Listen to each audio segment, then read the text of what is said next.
நான் நெல்லையா சுதேஷ்குமார். இலங்கையில் இருக்கிற ஒரு தமிழ் இன்டர்நேஷ்னல் வாலிபால் ரெஃப்ரி. உலக சர்வதேச ரீதியாக ஒரு தமிழ் மத்தியஸ்தராக சர்வதேச அரங்கில் நான் ஒரு வாலிபால் மச்சம் சேர்ந்திருக்கிறேன். நான் இவ்வாறான கடற்முறையான மைதானத்தில் விளையாடி தான் நான் இந்த நிலைமைக்கு மேலே வந்திருக்கிறேன். ஆனால் அதன் வலியும் வேதனையும் எனக்கு நல்லா தெரியும்.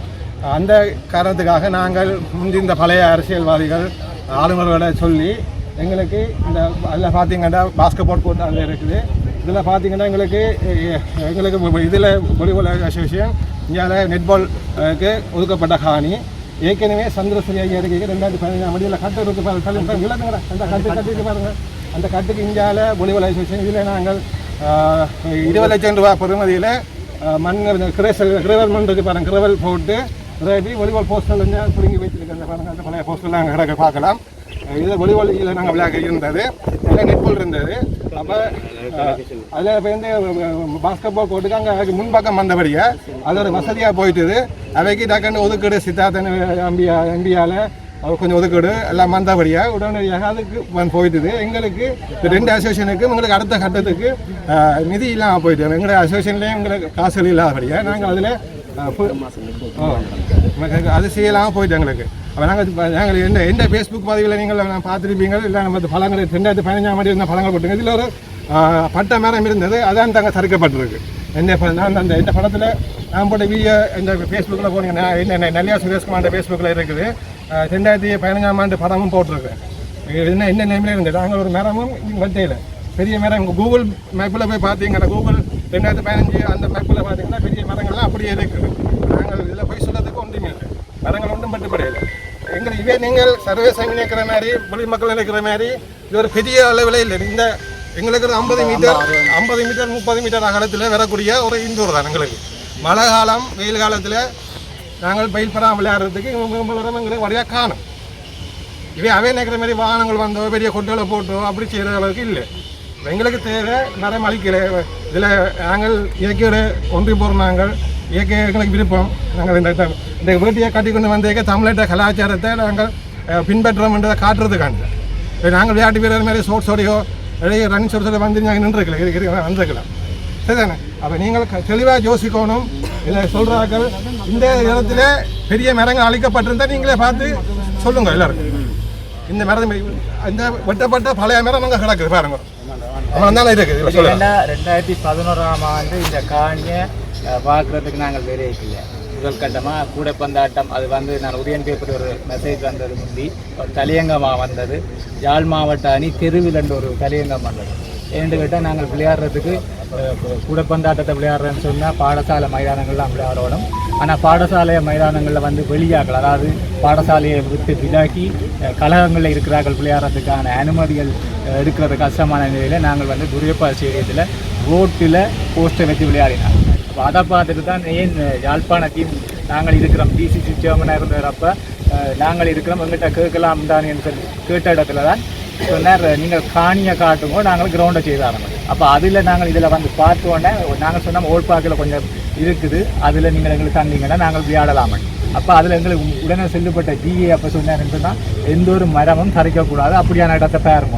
நாங்கள் அப்போ அதுக்காண்டி நாங்கள் இந்த ஏரியா முழுக்க நாங்கள் பார்த்துட்டு 3 பங்கர் இருந்தது. அப்போ இது வந்து உங்களுக்கு தெரியும், ஆரம்ப காலத்தில் விடுதலை புலிகளிருந்து ஒரு ட்ரைனிங் பேஸாக இருந்தது. அப்போவே அந்த பிள்ளைகளை வந்து நிறைய பேர் மேலால் பொம்பர் அடிக்கிற நேரங்களில் வந்து நிறைய பிள்ளைகளை வந்து பங்கருக்குள்ளே விடுறதுக்காண்டி ட்ரைனிங்கில் இருக்கிறார்களை பெரிய பெரிய பங்கர்ஸ் 3 இருந்தது. அப்போ அந்த பங்கர்ஸுக்கு மேலே வந்து மரங்கள் எதுவுமே இல்லை. அப்போ நாங்கள் இந்த இடத்தை தெரிவு செய்த இந்த நோக்கமே வந்து ஒரு மரங்களும் அழிபடாமல் இருக்கணும், எங்களால் அந்த மரங்கள் அழிபடக்கூடாதுன்றதுக்காண்டி தான் நாங்கள் இந்த இடத்தை செலக்ட் பண்ணினாங்க. இல்லைன்னா இதில் வந்த மற்ற கட்டிடங்கள் வந்த இடங்களை நாங்கள் செலக்ட் பண்ணியிருக்கலாம். அப்போ இந்த இடத்தை நாங்கள் செலக்ட் பண்ண நோக்கமே வந்து இந்த பங்கர் இருந்த காரணத்தால் நாங்கள் இது என்ன இந்த கடைசி அந்த கல் நாட்டுறதுக்கு முன்னமும் இதில் இந்த பங்கர் இருந்தது.